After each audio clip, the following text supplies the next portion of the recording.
Howdy, readers. I'm Jason, and this is Chapter and Verse. Welcome back. This is my first ever monthly wrap-up video, wrap-up for April 2018.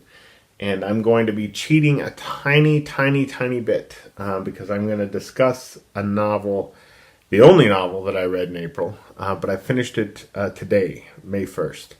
I read like the last 15 pages today, so it's just it's a minor cheat, but I felt obligated to admit to that. So anyways, I'm going to be talking about one book, one new film that's in theaters currently that I saw in April, and then a musical that Kelly and I saw with her parents this last weekend down in Colorado at the Candlelight Dinner Playhouse, I believe it's called.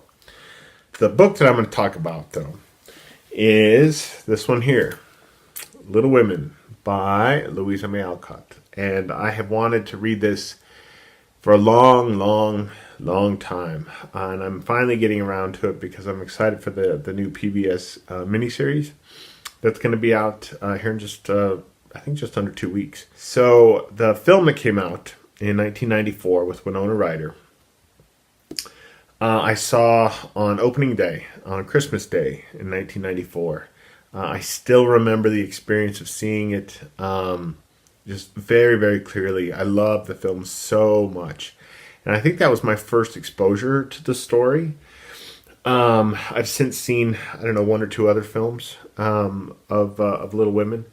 But that 1994 movie, directed by Gillian Armstrong, written by Robin Swicord, Winona Ryder, Claire Danes, Susan Sarandon.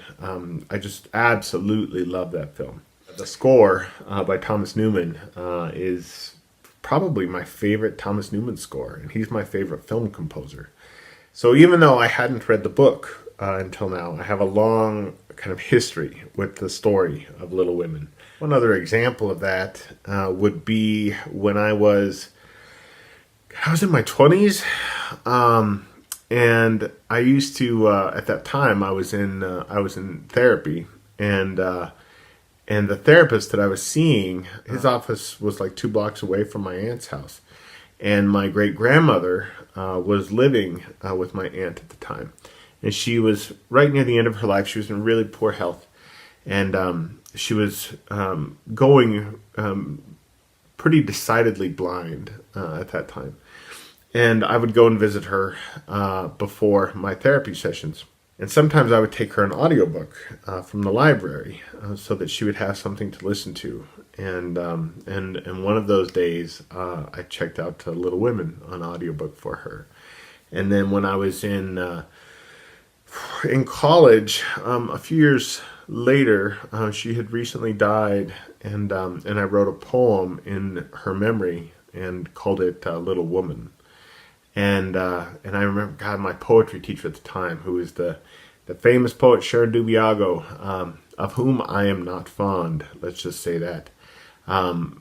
She, even though I explained in the poem the meaning of the title, and even though I explained the meaning of the title to her, so apart from the poem itself doing the explaining, I explained it to her, and she still somehow thought the title was demeaning or could be construed as demeaning, and I'm just like, okay, well, whatever. I'm not changing the title. That's not the reason I can't stand Sharon Dubiago, by the way. I mean, that didn't help matters, but there are other reasons. So anyway, so that's just a little bit of my history with Little Women. Why did this book take so long for me to get through? I've been reading it. God, it took me just over a month to read. It started at the very end of March and finished it on the 1st of May. So when it comes to 19th century classics, okay, there are books like Bleak House and Great Expectations and Jane Eyre and Wuthering Heights that I feel are deeply inspired, by which I mean the prose itself takes flight, right? You'll be reading and all of a sudden it will feel like the prose itself has somehow become electrically charged. And And I love that about, and it happens with contemporary literature as well. Occasionally you'll run into a passage from Philip Roth that does that. Cormac McCarthy frequently does that for me. And then there are books like Little Women and North and South by Elizabeth Gaskell was this way for me as well.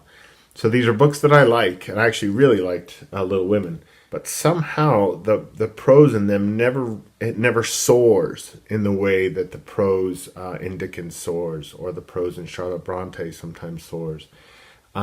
It's very assured. It's very kind of stolid. But yeah, it never really sings. That was my biggest challenge, the prose itself. And occasionally she would have Alcott would have these little quirks that would irritate me, right? So she would kind of give away the story before she actually told the story. In the book, when Amy is going away to Europe, she expresses to Laurie this concern that she has regarding Beth. She doesn't come out and explicitly say that it's about Beth, but she wonders aloud, what'll happen if I'm in Europe and something tragic happens. And Laurie assures her that in the event of something tragic happening to her family, that he would come across the ocean and comfort her. And then Louisa May Alcott, as the narrator, interjects and says something to the effect of, little did either of them know how soon that would come to pass. I'm like, okay, well, just tell your story. Don't tell us what's coming. Don't spoil it for us. Just let the story unfold. And she did that 2 or 3 times in the book, and that kind of drives me a little batty when I see that in novels. So there were just some prose things and some storytelling kind of decisions on the part of Alcott that bugged me. But as to the story itself, like, it's just a great story. I don't know how someone could not like this story, actually. You see people sometimes, even here on BookTube, there'll be people sometimes bashing Little Women, implying somehow that its characters are too perfect and unrealistic as a result, and et cetera, et cetera. And I don't find them perfect at all, actually. Not even Marmee, even though Marmee is the closest to a kind of saint in the book. And but I find them all to be characters contending with how to be good, right? They're not innately good, right? They're contending with their own selfishness, with their own rage. Even Marmee confesses at one point, confesses to Jo that she has that rage in her as well, and that it's still a struggle for her. And I really appreciated that. And so when I hear people who just, I don't know, being kind of snide about the book, it just makes me think that that as readers and as a society, that we've grown so damn cynical over the years. And we expect our literature, our art, to be kind of knowing and cynical, and we don't appreciate earnestness in the way we used to in art, right? So if you look back in the 80s and the 90s, for instance, in cinema, the films of Merchant Ivory were so highly regarded, and it was shortly after the 90s that critics started turning their noses up at Merchant Ivory's work. And granted, the work wasn't quite as good as it had been during their heyday, but the films were still solid. But the thing that was a constant with Merchant Ivory is that the films were really earnest, that they were sincere, that there was no room for cynicism in them. And we like cynicism in our art. We're always looking for the next cutting thing that we can say, et cetera, et cetera. And so in many ways, Little Women is a tale that's out of fashion with contemporary trends and how we think of ourselves and what we expect from our art. And I just found it a lovely, lovely story. The second half of the book was much better, I thought, than the first half of the book.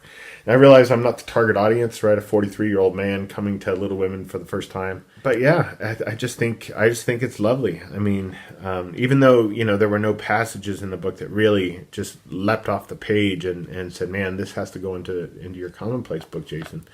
There were still moments that were just so beautiful.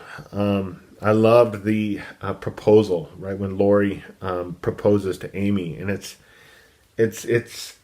not like any other proposal you'll ever find in literature, right? Like, he doesn't come out and say, will you marry me? Right? It's this beautiful scene on a boat, and he uses the rowing of this boat as a metaphor for their future. And it's just gorgeous. I just thought it was absolutely beautiful. And all the stuff with Beth, there's so many scenes involving Beth, even early in the book, that I just found just breathtaking and just incredibly moving. And then the scene at the end, right in the orchard, where all of Joe and Fritz's students are up in the tree, the apple trees, et cetera, and it's Marmie's 60th birthday, I think. And and they just start singing, and there's this chorus of children's voices, coming from these apple trees, where the kids aren't singing; they're up there among the boughs. And that was my April read, Little Women. And I wanted to just talk briefly as well about A Quiet Place, which is in theaters now. Go see it if you haven't yet. Super suspenseful. My friend Dan, who I went with, I think Dan jumped 4 times, I think.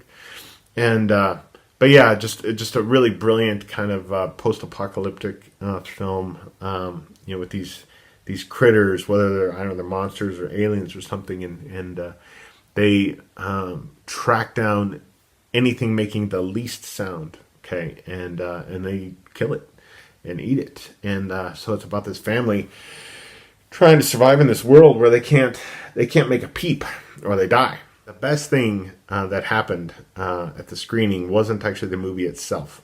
So there's a nail sticking up on a stair that plays a very important role in the film. And if you're living in a world where you can't speak above a whisper, okay, at all, or you risk life and limb, having a nail standing up from a stair, that's bad. That's bad news. And of course, something horrible happens as a result. And that's where all the tension and the horror really, really amps up. Well, the nail doesn't get hammered down because people are too busy trying to save their lives. It's just waiting to affect the plot again somehow. And near the end of the film, the mom and the 2 kids are running down the stairs barefoot, and we see the nail. There's the nail at the close-up, and the whole theater is just dead quiet. Okay, everybody is just bated breath, right, on the edges of their seats. And we see that nail, and my friend Dan just burst out, somebody do something about that goddamn nail. And you could hear him in every corner of the theater, I'm sure. And nobody burst out laughing, and we're all thinking the same thing. But it was freaking hilarious. It was so funny. I was laughing inwardly, we'll say. But yeah, so that's A Quiet Place. And if you haven't seen it yet, you should really check it out. And a great performance from Emily Blunt, who's one of my favorite actresses. She was in my great comfort movie, The Jane Austen Book Club, which was written and directed by Robin Swycourt, who wrote the screenplay for 1994's Little Women. And then the last thing I wanted to talk about is The Man of La Mancha. Okay, so I have not read Don Quixote. And I had never seen the film of The Man of La Mancha. I had never seen it done on stage, but we went down to the Candlelight Dinner Playhouse in Colorado this last weekend to see it. And I was pretty blown away, actually. The performances were wonderful. The singing was wonderful. The set was awesome. It was the best set I've seen at a production there. And I was just really, really surprised by how dark the play was. But thematically speaking, it was a work that was so right in my wheelhouse, being a work of art that is very much about how art and imagination can liberate people and can restore dignity to people from whom dignity has been stripped. And I just thought that was pretty magnificent, really. So, The Man of La Mancha. Thanks for spending, 15 minutes or so with me. And I will see you guys soon.